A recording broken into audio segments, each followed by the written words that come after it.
Thank you for tuning in to our Retirement Education Center YouTube channel, where on this channel we believe in providing you unbiased advice that will help you maximize all of your retirement income. Now, on our channel, of course, we don't believe in providing you any silver bullet strategies or glorifying any type of one product. But what we do believe in are holistic concepts that will help you retire with confidence. Now, when it comes to you deciding that you want to transfer money to your beneficiaries or to your estate, that can be both rewarding and stressful at the same time, because there are so many ideas and concepts that you may have to deal with or try to understand. So today what we're going to do is just provide you with, basically a few simple strategies that will help you transfer money to your estate without all of the headache. So stay locked in. Hi, my name is Carson Graves, President and CEO of the Retirement Education Center. And my name is Andrea Graves, Director of Operations at the Retirement Education Center. And we want to thank you for tuning in to our Retirement Education Concepts videos. These videos were created to help to make the difficult and confusing retirement process simple. Absolutely, because with so many retirement strategies out there, and with so many retirement concepts, and of course so many retirement products, it can become very difficult for consumers to digest it all. That is why we're so fortunate that we're able to work with a team of expert advisors to help us formulate a roadmap that will let our clients know when, where, and how they can reach their retirement goals.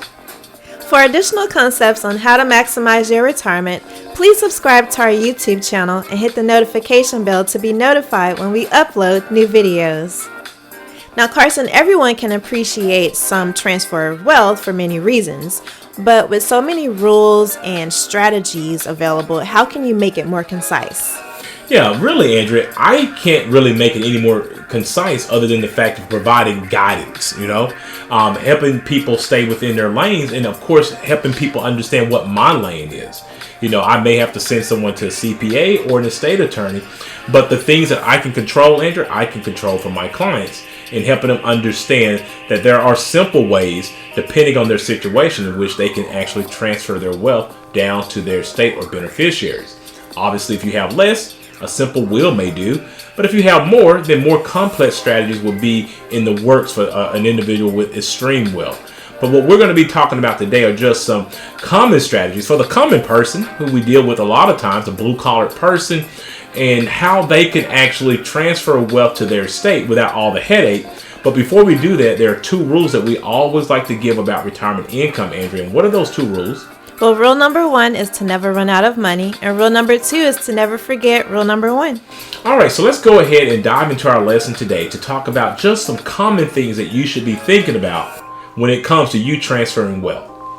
So, Carson, you have 4 common simple ways that can be done to transfer money. So let's start with tax-deferred accounts like 401ks, IRAs. What should people do here?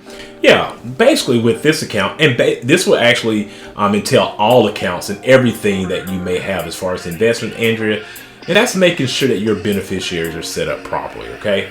That's the first thing that you need to start with, is making sure that your money is going to go who you intend it to go to. Now, beyond that, you have to understand the implications of what's going to happen with this 401k or an IRA. One, if you're the spouse, if you're passing this down to your spouse, well, the implications are going to be very simple. They can take over that account and continue to enjoy the tax deferred mechanism of that particular account as well. So they can decide if they want to roll it over into their own IRA or keep it into the 401k, whatever they want to do with that, because they are the spouse, they have special privileges. But if you're not a spouse, or maybe you're not a person with disability or minor, then when you get a hold of that 401k account, Andrea, your beneficiaries, they will have to have all that money, whether it's $25,000, $250,000, or $2.5 million. All of that money will have to come out of that particular account within 10 years. Well, of course, if that is the case, you know that this can cause a major strain on your beneficiaries, depending on where they are within their retirement years. And having to take this much money out at one particular time can be very, very stressful. And so one of the things that people should be thinking about here, Andrew, is just simply understanding how to do a proper Roth conversion strategy throughout their retirement years to help alleviate this burden that people are going to have when they take over these 401ks or traditional IRAs. So just keep in mind that if you're passing down money from a 401k or an IRA, start to think about proper Roth conversions in order to alleviate the pain or the stress of all of that influx of income that your beneficiaries may have to take out of that account, either over a 10-year time frame, or of course they can wait till the end of the 10th year, Andrew, and take all that money out at once, which will probably not be a very strategic thing to do. So make sure that you get the proper help in this category when it comes to your qualified accounts. It can make things a lot lighter for your beneficiaries. Well, what about taxable accounts? Well, the taxable accounts, Andrew, they come with a different set of rules in your 401ks and your IRAs, because taxable accounts receive something that's very unique, known as a step up in basis. And what that literally means that is if you bought a security, Andrew, let's say that was $200 at the time that you bought it, and by the time that you were ready to pass it on to your beneficiaries, it was worth $2,000. Well, if you pass that particular security over to your beneficiary while you're alive, if they sold out of that particular position, Andrea, at that particular time when they received it, they are going to have an $1,800 capital gains on that security. Now, if you were to just simply wait until you pass away to have a highly appreciated security passed over to your estate, they will get a step up in basis. So that $200 that you paid and the $2,000 fair market value that is at now, they are going to get that fair market value at $2,000. So then, of course, if they sold out after your death, there will be no capital gains involved. So when it comes to taxable account, it could just be a simple thing of just waiting till you die for your beneficiaries to receive that particular security in order for that to be an advantageous situation for your estate. Now, Carson, next is life insurance. How is this effective in passing down wealth? Yeah, life insurance is probably one of the most cost-effective things that you can do for your estate. Now, there are two variations of life insurance, Andrew, that people should know about. One is a much less expensive option, a term option, where you can pay, basically for pennies on the dollar, a large life insurance policy that may go from 15 or 20 years. But with the situation here, you have to be careful, because although you're paying much less for that policy, and it would do the exact same thing as a permanent life insurance policy, if you outlive that policy and maybe you're no longer insurable, well then, Andrew, you've actually muted the purpose of having the life insurance in place in the first place. So another thing that many people, if they're really wise, will do is implement either a universal or a whole life policy for the estate, because that is a permanent option. So no matter if you live to 120, if you pass away, your estate will get that insurance. And the most effective element about passing down a life insurance policy is that it will go to your estate tax-free.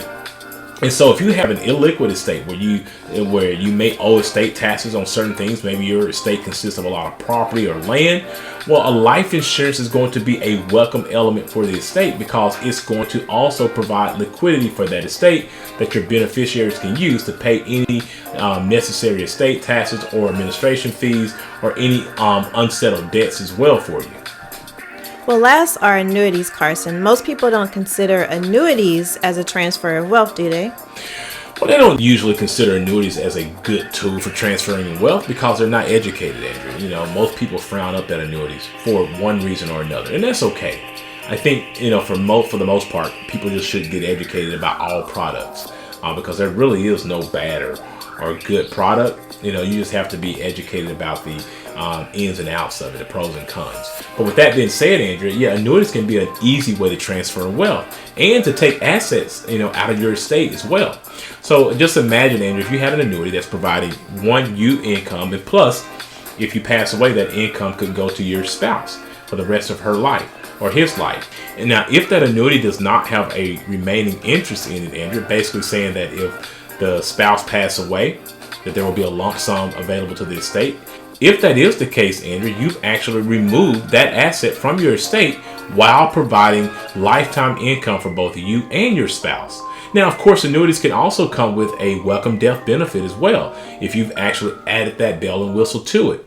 So there are a couple of things that annuities can provide for the estate that can make it very simple for you to transfer wealth over to your beneficiaries. Well, Carson, that information was very beneficial, so thank you for your insight on this topic, and thank you for watching. And if you felt this information was beneficial for you, please like this video and share with others. So I really hope that the information that we shared with you today will provide you some insight on how you can simply and effectively transfer some wealth down to your beneficiaries. Please note that these videos are created for educational purposes only, and that you should always seek out your own financial advisor, your own tax advisor, and your own attorney regarding your personal situation. Also, if you are looking for a fiduciary financial advisor to help you with these types of complex financial matters, we highly recommend that you utilize the links in our description below and go ahead and schedule a 1-hour free consultation with us today. For more information about this topic or any of the other topics that we've shared in our other videos, please feel free to reach out to our office or leave any questions or comments in the section below. After this video, please check out our other videos that will give you tips on how to maximize your retirement. And if you like this video, please give it a thumbs up, subscribe to our YouTube channel, and share it with a friend. Thanks for watching, and remember, if you have questions, we have answers.